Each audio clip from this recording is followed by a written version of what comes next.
The Ecuadorian Amazon is a wild region with spectacular biodiversity, known as the lungs of the planet.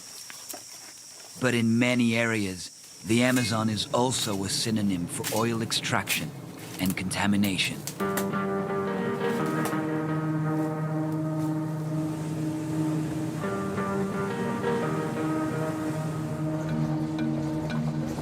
Donald MONCAYO works for the UDAPT, an association that brings together the victims of oil operations carried out by American company Texaco. In this highly degraded forest area, he wants to show us what lies beneath the surface.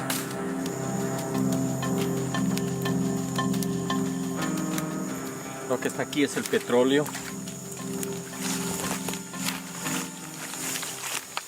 This is one of the 880 open-air oil pools documented by Donald. This pool wasn't decontaminated. They used it, got their profits, and just left it in its current state. Back in 2005, Donald created the so-called Toxic Tour, a guided tour for tourists and journalists through areas contaminated by oil extraction. The aim is to help put a spotlight on what he says is an environmental scandal. It's a way to raise awareness so that what happened here doesn't happen again in other places. This is nature genocide. It's important that people come here and see the reality, the truth. In 1972, Texaco, later bought by Chevron, started extracting oil in Ecuador's Sucumbíos and Orellana provinces.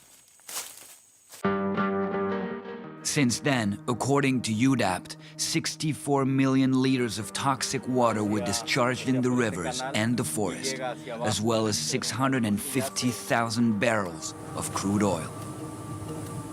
When Texaco left in 1990, they only partially cleaned the contaminated areas. Todo lo que yo tengo aquí en mi mano, esto es petróleo.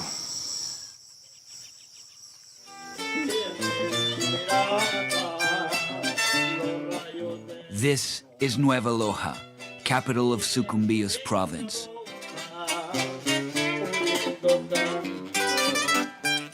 It's here in this city that the Association of Victims stores the Chevron case archives. The legal battle has been going on for 27 years.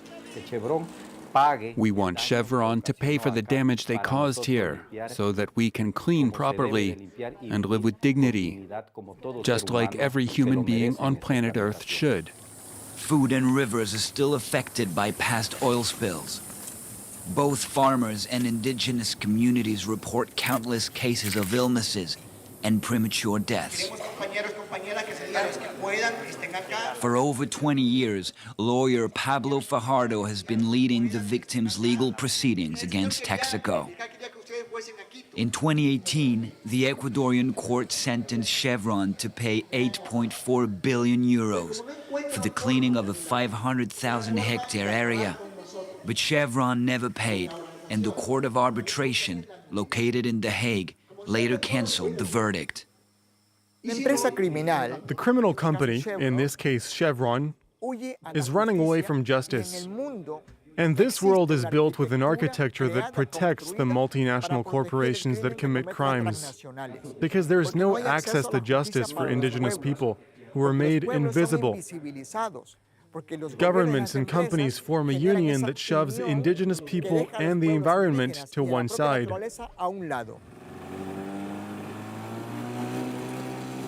Indigenous communities are on the front line of oil contamination.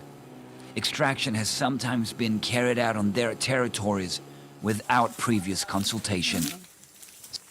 Tenía 6 años. I was 6 years old. We heard helicopter noises. They flew right over the place where we lived. Then, after several months, we heard noises from inside the forest. My father and I went to investigate what was making such a dreadful noise. We walked in the forest and saw that many trees were cut down, at least 10 hectares. And then after that, we started seeing oil spills in the stream right by our house.